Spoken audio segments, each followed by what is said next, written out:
Assalamualaikum warahmatullahi wabarakatuh, kawan-kawan sekalian. Ketemu lagi dengan saya Weni Ramdiastuti di acara TVRI Bicara. Ini tentunya adalah podcast TVRI Sumsel. Dan kita akan membahas tentang potensi energi terbarukan di Sumsel. Dan saya sudah bersama pakarnya, kalau saya bukar. Saya sudah bersama pakarnya, beliau adalah Dr. Aryansyah STMT yang sehari-hari adalah sebagai Kepala Bidang Energi Dinas ESDM Provinsi Sumatera Selatan. Pak Ari, apa kabar? Alhamdulillah sehat, Mbak. Terima kasih. Terima kasih juga nih sudah datang, dan kita mau membahas topik yang lumayan berat ya, tentang potensi energi terbarukan di Sumatera Selatan. Sumatera Selatan seringkali dibilang sebagai lumbung energi, ya kan? Lumbung energi, dan kemudian setelah saya searching, Sumsel ini ternyata adalah salah satu potensinya yang terbesar, terkaya di Indonesia untuk energi terbarukan. Baik. Dan yang mengejutkan lagi, kita katanya udah bisa melewati target nasional ya. Benar. Betul ya? Betul. Nah, betul, gimana Mbak. nih Pak Ari bisa menjelaskan kepada publik ya, kepada pemirsa TVRI Sumatera Selatan, tetapi mengapa sepertinya tantangannya masih banyak sekali. Nah, sebelumnya tolong dijelaskan lebih dulu mengapa disebut terbarukan. Berarti ada yang lama. Iya. Baik, kalau kita bicara soal energi, Mbak, ini itu ada dua. Dari sisi ketersediaannya, ada energi terbarukan, ada energi tidak terbarukan. Apa itu energi terbarukan? Artinya energi yang ketersediaannya itu bisa dapat diperbaharui dan dalam jangka waktu yang lama. Contoh misalnya kalau kita bicara energi dari surya atau dari matahari, keberadaannya ada terus, bersih, dan jangka waktunya lama. Misalnya contoh yang lain, misalnya tenaga air, tenaga angin, kemudian biomass. Jadi energi terbarukan itu sebenarnya energi yang hijau, bersih, sifatnya itu jangka waktunya lama penggunaannya, dan ketersediaannya itu dapat diperbaharui. Itu yang kita sebut dengan energi terbarukan. Jadi biasanya sumbernya itu dari alam. Dari alam. Beda dia dengan energi non terbarukan. Kalau non terbarukan itu biasanya bersifatnya fosil. Jadi seperti minyak, kemudian batu bara, dan sifatnya juga bukan energi bersih yang menyebabkan biasanya dampak polusi, dampak lingkungan. Oke. Jadi kalau di Sumatera Selatan tuh ada daerah-daerahnya ya. Misalkan kalau tadi kan bilang energi angin tuh ya, kan menarik ya. Orang kan belum banyak tahu apa sih energi angin itu. Ya, baik. Jadi dari sumbernya energi terbarukan itu kita bisa kategorikan dari tenaga surya, tenaga air, panas bumi, geotermal ya. Geotermal. Jadi tenaga air itu misalnya energi yang didapatkan dari air, misalnya air terjun. Muara Enim ya. Air terjun, kemudian misalnya dia sungai-sungai yang memiliki arus kencang. Jadi sifatnya itu nanti mampu menggerakkan turbin dari arus yang kencang, menggerakkan turbin. Turbin nanti dia bisa menghasilkan listrik. Nah, itulah yang disebut dengan tenaga air. Jadi kemampuan source atau sumber energi ini untuk menghasilkan listrik. Kalau surya itu dari panasnya, intensitas cahayanya, nanti ditransfer, dikonversi menjadi listrik, itu tenaga surya. Kalau panas bumi, dari panas buminya itu air nanti air tanah masuk ke panas bumi, kemudian menjadi steamnya nanti akan menggerakkan turbin. Itu prinsip dasarnya. Jadi seluruh potensi ketersediaan alam yang mampu menghasilkan energi itu bisa dimanfaatkan sebagai energi terbarukan. Kalau energi angin tadi yang bikin saya penasaran, itu gimana maksudnya? Energi angin itu kemampuan angin untuk menggerakkan baling-baling. Jadi kayak di Belanda ya, kayak Amsterdam di Belanda gitu ya? Kalau di Indonesia itu ada di daerah Sulawesi Selatan. Jadi nanti angin yang kencang itu dia harus mampu menggerakkan baling-baling. Nanti baling-baling itu akan menghasilkan energi ke turbin. Dengan syarat kecepatan anginnya itu harus konstan. karena baling-balingnya atau propeller pembangkit ini sangat besar sekali. Jadi dia tidak boleh kecepatan angin itu tidak stabil. Nah, jadi sama kayak kita kipas angin lah, propellernya itu kipas angin. Ada angin yang berembus, dia menggerakkan baling-baling ini akan menghasilkan energi. Minimal kecepatannya itu 4 meter per detik. Itu teorinya. Itu teorinya. Terus yang menyebabkan angin itu bisa konstan? Ya, angin itu kan berdasarkan nanti letak wilayah. Pengaruhnya itu terutama pengaruh misalnya temperatur daerah setempat, kemudian humiditas daerah setempat, kelembapannya, ketinggian lokasi. Jadi semakin dia ke daerah yang dingin biasanya anginnya itu relatif lebih stabil. Makanya di Belanda, di daerah-daerah yang pagar alam bisa dong mestinya. Harusnya pagar alam bisa. Permasalahannya adalah seberapa stabil. Itu yang diperlukan penelitian dulu untuk di pagar alam. Secara teorikal, pagar alam mungkin, secara teori. Akan tetapi untuk membuktikan itu menjadi valid itu harus ada ininya dulu, penelitiannya dulu, ada risetnya dulu. Ya, ada riset. Pak Ari, jadi kalau kita melihat nih Sumatera Selatan kan dengan geografisnya, topografisnya segala macam itu tentu punya semua potensi itu, gitu ya. Benar.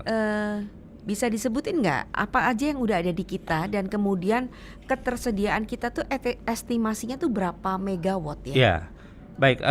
Kita sebenarnya di Sumatera Selatan ini sangat beruntung.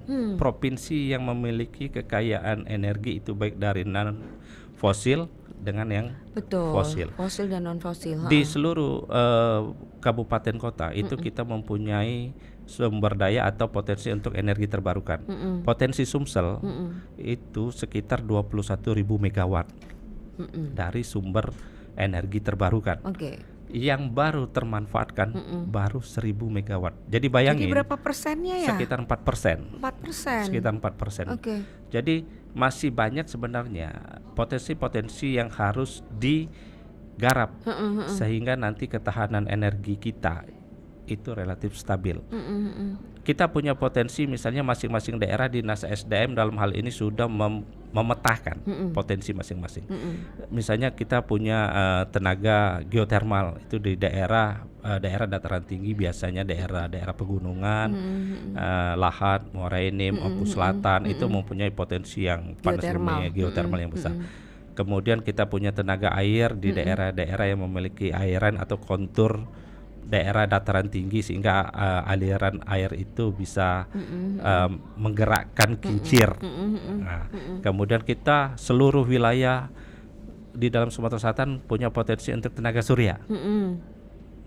Punya potensi untuk tenaga surya, tinggal nanti seberapa efektif. Misalnya kalau kayak di pagar alam tenaga surya nggak efektif. Iya jelas karena di sana sering kali hujan. Jadi Provinsi Sumatera Selatan melalui Dinas SDM sudah memetakan. Misalnya di kabupaten yang banyak perkebunan, itu otomatis itu potensi biomass atau bioenerginya itu lebih besar. Nah, dari sumber-sumber energi terbarukan ini, ternyata biomass itu mendominasi mensuplai energi terbarukan di Sumatera Selatan. Jadi berarti itu lahat ya? Lahat, Muba, Banyuasin, karena ada kebun sawit. Kalau kebun sawit dibilang apa ininya? Biomass. Biomass juga ya? Biomass. Jadi nanti dari perkebunan ini bisa akan menghasilkan 3 jenis energi: biomass, biofuel, dan bioenergi. Biomass itu misalnya dari cangkang sawit kita pakai untuk sumber bahan bakar, sumber bahan untuk menghasilkan energi dibakar. Kemudian dari olahan sawit bisa menghasilkan fame. Fame itu apa? Fame ini sejenis hasil dari kayak komposisinya kayak oil, minyak sayur, tapi sebelum jadi minyak sayur. Itu nanti di blending dengan solar, jadinya biosolar B30 yang dijual-jual di SPBU. Itu. Jadi biosolar itu ya asalnya dari solar murni dicampur dengan fame dari sawit ini di blending jadinya B30. Oke, Sekarang B35.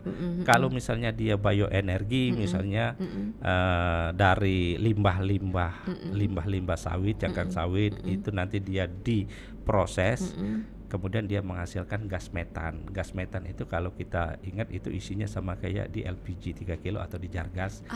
Dan itu yang bisa nanti sebagai bahan bakar. Jadi Ibu, di biomass ini merupakan pemberi kontribusi terbesar untuk bauran energi di sektor EBT, energi baru terbarukan Sumatera Selatan. Jadi memang potensi Sumsel sangat besar. Tinggal kita mau ke arah mana? Mau masih memanfaatkan fosil 100% atau perlahan-lahan kita mulai memanfaatkan energi baru terbarukan. Sumsel melalui pemerintah Provinsi Sumsel melalui Dinas SDM itu di dalam dokumen rencana umum energi daerah mulai perlahan-lahan beralih ke energi terbarukan. Dengan cara kita mulai mencari potensi-potensi, memetakan, memitigasi potensi-potensi energi terbarukan di masing-masing kabupaten. Sehingga nanti kita punya bank of data dan ini bisa kita tawarkan ke investor yang mau berinvestasi di sektor EBT. Jadi kita akan selaras migas dan batubara tetap, tapi EBT ini harus kita naikkan porsinya sehingga nanti ketahanan energi di daerah Sumatera Selatan ini relatif lebih stabil. Demikian, itu Mbak. Oke. Menarik ya kalau kita bicara tentang potensi Sumatera Selatan tadi dan pemetaannya itu mulai ada ataukah baru akan atau bagaimana, dan kemudian mengapa baru yang termanfaatkan itu 4%-an? Itu tantangannya apa? Ya, baik, kita mulai melakukan pemetaan itu semenjak di tahun 2016 bidang energi di Dinas SDM itu terbentuk. Kita memang sebelum terbentuk bidang energi memang pemetaan keenergian ini masih terlalu konvensional. Jadi tidak ada spesifikasi secara detail, secara khusus tentang energi baru terbarukan. Begitu bidang energi terbentuk di 2016, kita mulai menginisiasi pemetaan potensi-potensi daerah. Kenapa ini perlu dipetakan? Karena kalau kita mempunyai basis data tentang energi terbarukan, kita bisa nanti membuat strategi dan implementasi bagaimana ini bisa kita wujudkan. Nah, Ibu, ini masih 4%. Karena memang investasi di energi baru terbarukan ini sifatnya itu tidak serta-merta bakal kembali. Dia sifatnya itu perlu waktu yang lama. Dan waktu yang lama ini akan mulai berefek itu mungkin di 10 tahun, 15 tahun ke depan. Salah satu contohnya misalnya kalau kita bicara pemasangan solar rooftop di rumah. Itu apa istilahnya? PLTS ya. Pemakai listrik tenaga surya. Itu kalau kita lihat dengan biaya installnya misalnya relatif misalnya listrik gitu 40 juta misalnya kita install pemanfaatan tenaga matahari, penurunan bayar listrik kita cuma 400.000, ini kan wah kecil sekali. Saya investasi 40 juta tapi berkurang misalnya rekening listrik saya cuma 300-400.000. Tapi ini long term. Terus sepanjang tahun ini karena selama masih ada matahari. Matahari ini terus berkurang pemakaian energi ini. Dan yang paling utama itu adalah penurunan emisi gas rumah kaca. Itu tidak bisa terlihat kita nikmati secara langsung. Tapi nanti di 10 tahun, 20 tahun seandainya kalau seluruh penduduk Sumatera Selatan menginstalasi pasang itu akan pasti berefeknya akan terasa sekali. Cuman masalahnya untuk masang itu mahal gitu. Untuk masang itu jelas operasi biayanya memang masih relatif tinggi sekarang. Berapa itu kira-kira? Mungkin memerlukan waktu untuk yang tanpa baterai itu sekitar 40-50 juta. Kenapa ini mahal? Karena ini teknologi yang masih dalam tahap pengembangan nantinya. Jadi berarti nanti bisa jadi lebih murah, lebih murah karena dan taraf dengan ya, cara yang lebih ya, sederhana gitu ya, ya. dengan mungkin nanti akan penelitian-penelitian oleh kawan-kawan kita research itu akan nanti bertujuan untuk menurunkan kos pembiayaan sehingga lebih murah. Nantinya kemudian itu bisa berefek. Ya sama kalau kita analogkan kayak dulu komputer harganya mahal sekali. Betul, betul. Iya kan, sekarang semakin lama kita alternatif komputer banyak. Tinggal kita mau pilih speknya. Nah, sama juga kayak solar rooftop gitu juga speknya. Tinggal kita nanti berdasarkan spek-spek yang akan kita install di rumah kita. Demikian. Oke. Pak Ari, jadi kalau kita bicara soal potensi energi terbarukan di Sumsel ini kan sebuah masalah yang kalau kata wong kita tuh ini barangkali ya, masih di awang-awang gitu ya. Iya. Mengapa demikian? Tadi kita udah sempat ngobrol karena efeknya tuh lama, padahal manfaatnya tuh besar sekali gitu ya. Pak Ari sebagai orang ESDM gitu ya, apa merasa ini sebagai sebuah kendala nggak, atau masih ada harapan nggak Pak Ari ngelihatnya? Karena kalau kita mikir gini, sorry sebentar, minyak, ya benar minyak ya, ini habisnya kapan sih? Masih 100 tahun misalkan, batu bara berapa ratus tahun misalkan seperti itu. Sementara kan kalau matahari itu sepanjang dunia ini masih ada, tentu ada. Nah, gimana sih Pak Ari itu sebagai orang ESDM bisa mensosialisasikan melalui stakeholder juga gitu ya, bahwa ini adalah hal yang harus kita pikirkan dan harus disegerakan untuk diwujudkan gitu. Jadi begini Mbak, kalau kita bicara energi terbarukan ini memang salah satu energi yang dampaknya itu saya jelaskan sebelumnya tidak terasa sekarang. Teknologinya juga masih dalam tahap penelitian untuk menghasilkan yang komposisi yang lebih baik. Tapi kenapa ini penting? Pertama begini, kalau kita bicara dari sisi ketersediaan energi untuk minyak kita, terutama di Sumsel, 4 tahun belakang ini produksi kita, lifting kita turun ya. Artinya ada nanti keterbatasan dari sumber minyak BBM dari bahan bakar fosil kita. Kalau ini tidak segera diantisipasi, maka nanti ketahanan energi kita juga akan semakin turun. Nah, walaupun kita nantinya di sumber daya fosil ini memerlukan yang besar, akibatnya negara impor BBM. Kalau kita tidak manfaatkan energi terbarukan kita, sedangkan kita tahu kita punya potensi yang besar, inilah tantangan kami Dinas Instansi Teknis untuk mampu meyakinkan investor-investor untuk masuk untuk berinvestasi di sektor EBT. Kenapa? Kalau misalnya pembangunan di sektor EBT ini berjalan, maka secara tidak langsung pemerintah Sumsel memberikan kontribusi terhadap penurunan ekspor BBM. Nah, itu penting banget. Jadi sehingga kalau kita mengurangi ekspor BBM, tentunya APBN pembiayaan untuk impor BBM itu berkurang, tentunya bisa dimanfaatkan untuk pembangunan yang lebih mendasar, misalnya infrastruktur atau kesehatan atau pendidikan. Makanya Sumsel itu mempunyai kepentingan bahwa jangka panjang kami mengantisipasi lifting produksi yang sekarang kelihatannya menurun, sehingga EBT ini harus dinaikkan. Kemudian kita ketahui pemakaian dari fosil minyak itu terus kita impor. Kalau kita manfaatkan sektor EBT, ini juga akan membantu. Dan yang paling penting pengurangan emisi gas rumah kaca yang menyebabkan perubahan temperatur, climate exchange ini semakin terasa di kita.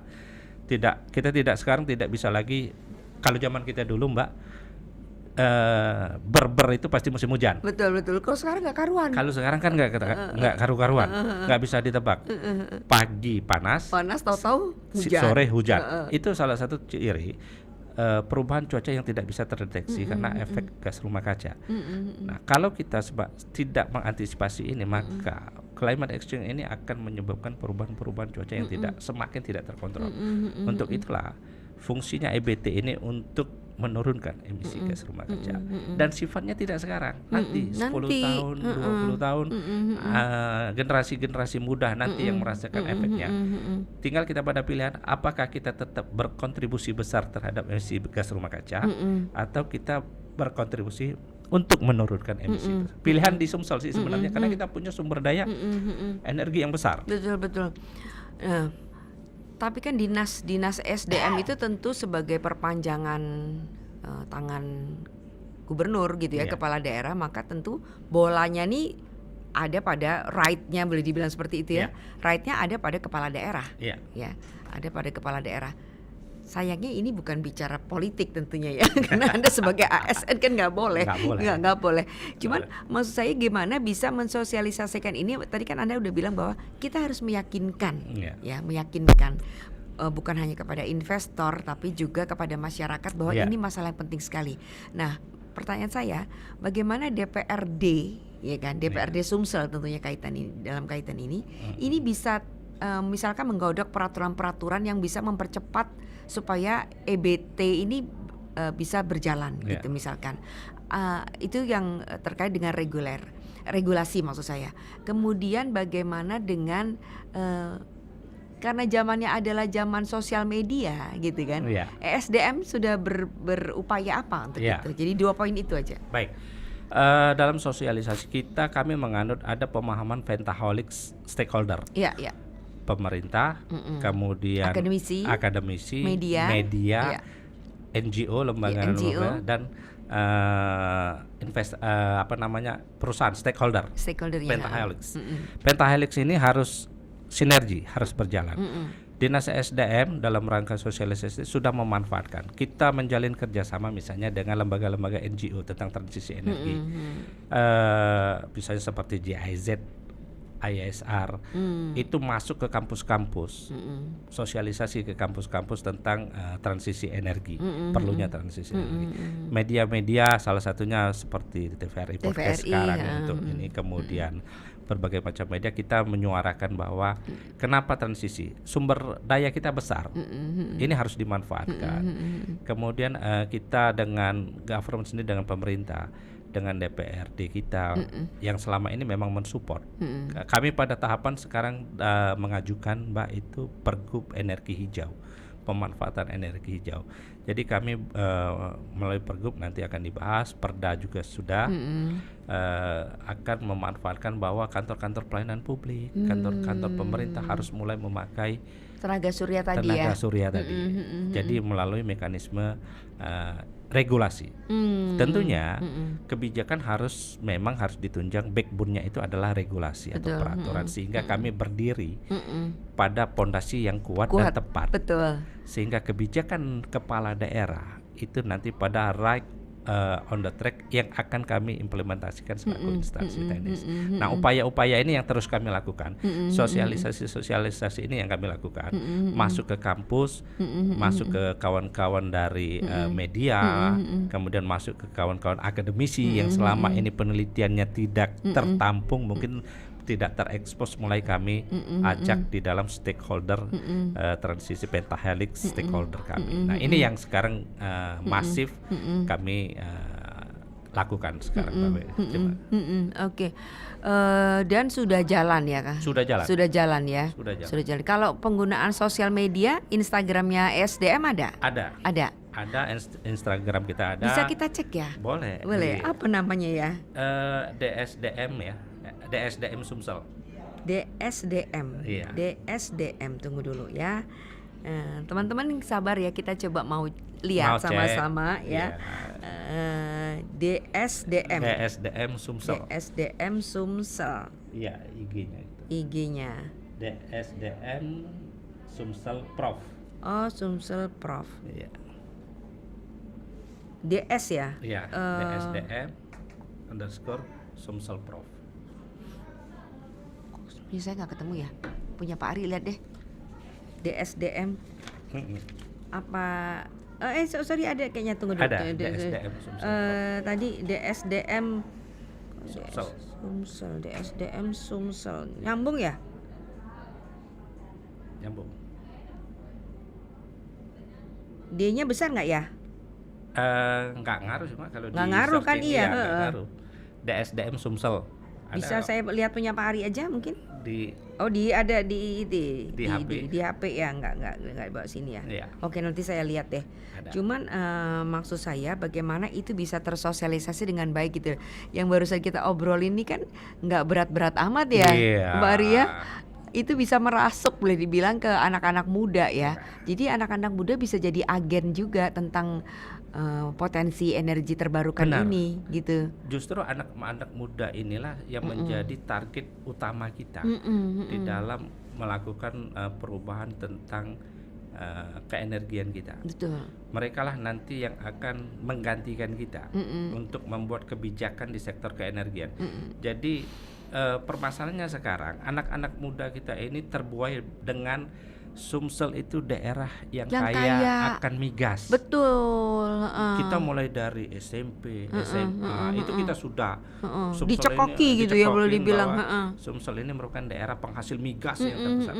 Padahal fact-nya Makin decline. makin decline. Nah, ini yang harus segera kita informasikan kepada generasi-generasi muda, mahasiswa-mahasiswa kita yang bakal akan mengkonsep keenergian ke depannya.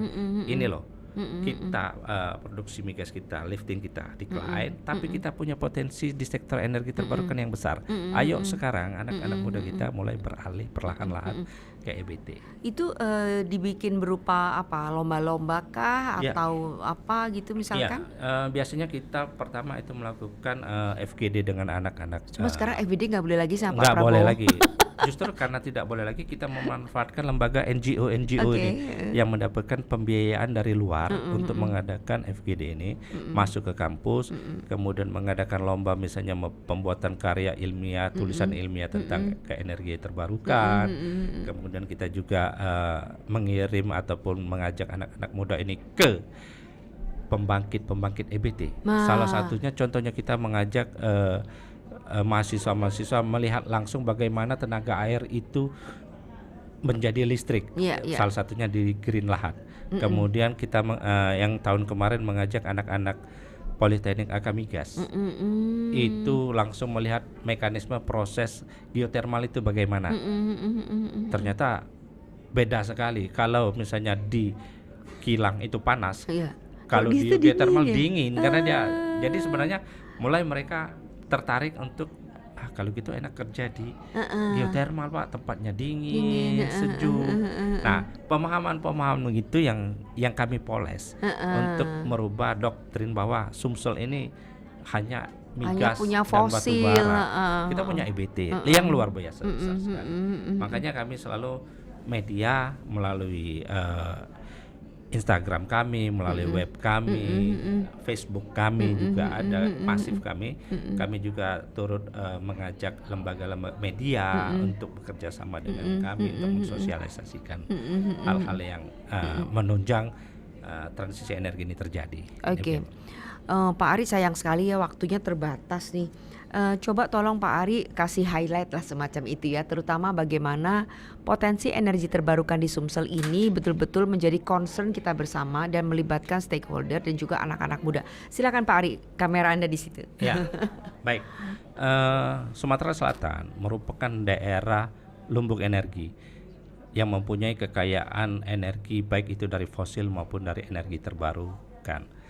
Dalam rangka kita memanfaatkan seluruh potensi, kemudian juga kita menjaga kestabilan ketahanan energi kita, maka energi terbarukan harus segera kita gali potensinya dan dimanfaatkan secara baik dan tepat sasaran, sehingga ketersediaan energi bisa terjaga, kemudian kita memberikan kontribusi terhadap pengurangan impor BBM dan juga kita memberikan kontribusi terhadap menjaga temperatur dan cuaca dalam hal climate exchange ini akan dapat kita jaga dengan baik. Saya rasa itu highlightnya.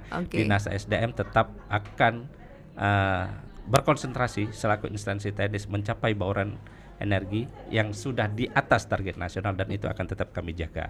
Oke, mudah-mudahan targetnya naik. Mudah-mudahan targetnya kalau target naik, pasti naik, tapi realisasinya ya. Tapi kami tetap optimis bahwa kami bisa memaintain dari target 2030 3%, kami sekarang sudah di angka 24%. Target nasional 23%. Oke. Sekarang malah target nasional turun ke 17%.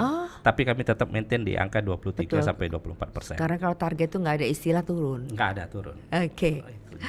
Oke, Pak Aryansyah, terima kasih banyak untuk bincang-bincangnya yang sangat bermanfaat.